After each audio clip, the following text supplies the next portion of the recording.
मैं किन 3 चीजों का ध्यान रखता हूं? मैं सिंपल से 3 चीजों का ध्यान रखता हूं। ब्रेकआउट या ब्रेकडाउन अगर मेरे को देखना है कि भाई ट्रेंड का ब्रेकआउट, सो फॉर एग्जाम्पल मैं इसको थोड़ा श्रिंक करता हूं। अगर मुझे आईटीसी पे मैसिव पोजीशन बनानी है तो मैं वेट करूंगा ये वाला जो लेवल है, इस ये लेवल नहीं टूटने का वेट करूंगा, मैं इस लेवल के ऊपर एक प्रॉपर कैंडल का वेट करूंगा, कहीं पर भी एक प्रॉपर कैंडल का वेट करूंगा, और उसके साथ फॉलो अप होना चाहिए एक ढंग का कैंडल। तो मैं इस दिन पे अपना पोजीशन बनाने का वेट नहीं करूंगा। इस दिन तो इस दिन अगर ओपन इजिकल टू लो हो गया पहले 15-20 मिनट में, जो कि एक बुलिश साइन है, या तो तब मैं खरीदूंगा, या तो मेरे इंडिकेशंस बोल रहे खरीद लो, या तो सेटअप्स बोल रहे खरीद लो, तब मैं खरीदूंगा, अदरवाइज मैं नहीं खरीदूंगा।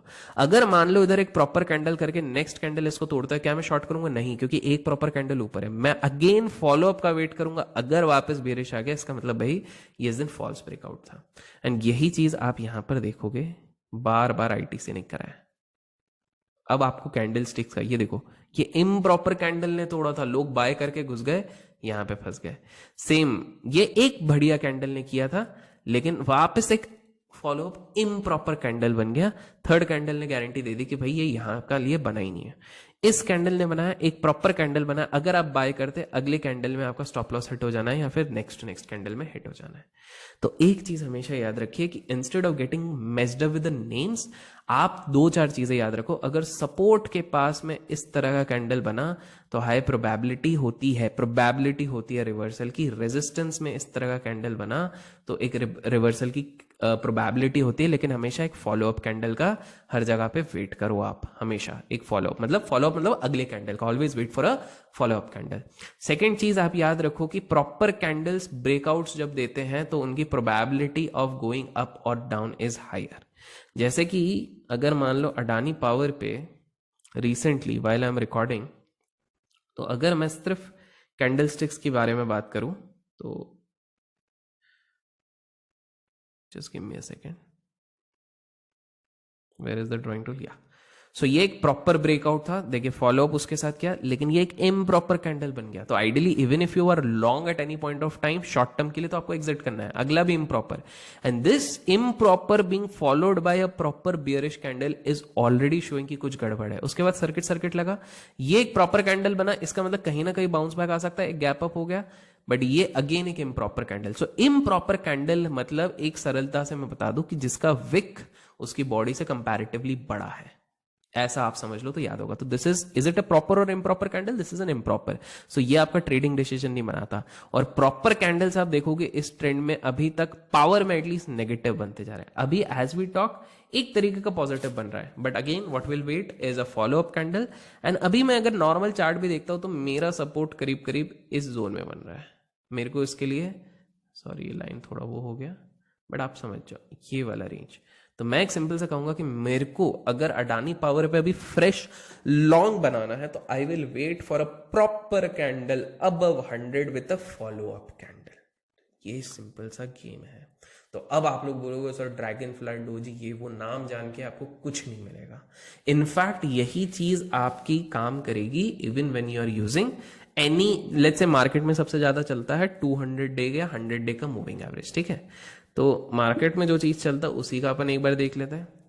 100 डे का मूविंग एवरेज आप देखते हो तो आप, late me just, let's go with a non news based stock, जैसे रैंडम टीसीएस, ठीक है?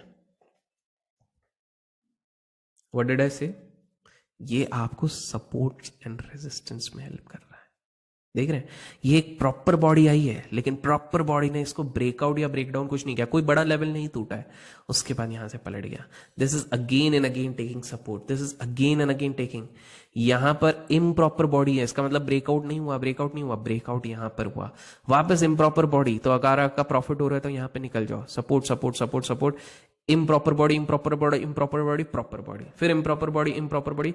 तो आप सपोर्ट्स एंड रेजिस्टेंस चाहे इंडिकेटर बेस हो या फिर प्राइस एक्शन हो, वहां पर आप इम्प्रॉपर बॉडी देखोगे, बाकी के टाइम पे आप प्रॉपर बढ़िया वाला बॉडी देखोगे, ठीक है? यहां पे देखो ये रेजिस्ट, इसका मतलब पंटर लोग फंसा रहे थे।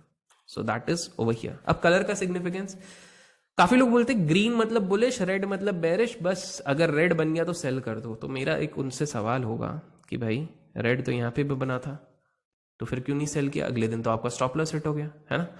यहां पर भी ग्रीन बना था बट अगले दिन तो रेड हो गया. So the biggest myth of all the time is that colour is going to define कि how you are going to deal with candlesticks. No, it always matter कि किस कलर का कैंडलस्टिक कहां पे बन रहा है. अगर एक बेरिश कैंडलस्टिक इधर बनता तो यहां पर आपको इसको बाय नहीं करना था, लेकिन ये नीचे जाके एक बुलिश ग्रीन कैंडल पे क्लोज हुआ तो आपको समझना है रेड कैंडल सपोर्ट पे बन रहा है लेकिन उसके नीचे भी ढंग से क्रॉस नहीं किया है. द बॉडी 80 to 90% बॉडी उस लेवल के ऊपर है. इसका मतलब भाई संभल के रहो. Same let's take any random DLF ले लेते हैं.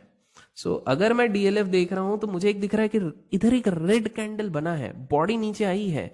ठीक है, चलो मान लो अगर अपन इधर सेल करते हैं, बट क्या हमको सेल करना है? नहीं, हमको एक फॉलो अप कैंडल का वेट करना है. फॉलो अप कैंडल क्या है? Follow up candle is an improper candle because body से बड़ी ऑलमोस्ट विक है.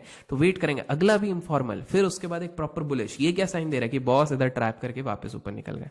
लेकिन यहां पर आप देखिए, यहां पर एक बेरिश कैंडल है, एक बुलिश बना, फिर रेडिश बना, फिर एक बुलिश बना, बट ये कहीं ना कहीं कन्विंसिंग नहीं बन रहा था. इसका मतलब अगर आप लॉन्ग हो तो आप यहां से निकल जाओगे. साइकोलॉजी. अब यहां पर आप देखो, एक ट्रेंड बनने से भी पहले बार बार बार बार इस जगह पे इम्प्रॉपर कैंडल से जब सपोर्ट ले रहा है तो हाई प्रोबेबिलिटी हो रही है कि ये बाद में ऊपर जाएगा. तो colour only matters when you are actually looking into a breakout. तो लेट्स टेक एन एग्जाम्पल. मैं एक ड्रॉ करता हूं इधर. सो लेट्स से ये सपोर्ट्स एंड रेजिस्टेंस आपने बनाए, उसके बाद कोई स्टॉक ऐसा ऐसा ऐसा ऐसा करके जा रहा है.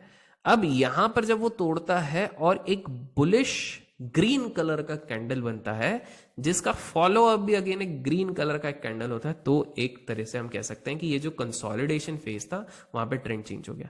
अच्छा, इस कंसोलिडेशन फेज, कंसोलिडेशन मतलब एक ही रेंज में चल रहा है जैसे ये वाला कुछ टाइम पे चला, उसके बीच में कलर का कोई सिग्निफिकेंस नहीं, ज्यादा कुछ सिग्निफिकेंस नहीं है बिकॉज कंसोलिडेशन में बायर और सेलर आपको कंफ्यूज कर सकते हैं.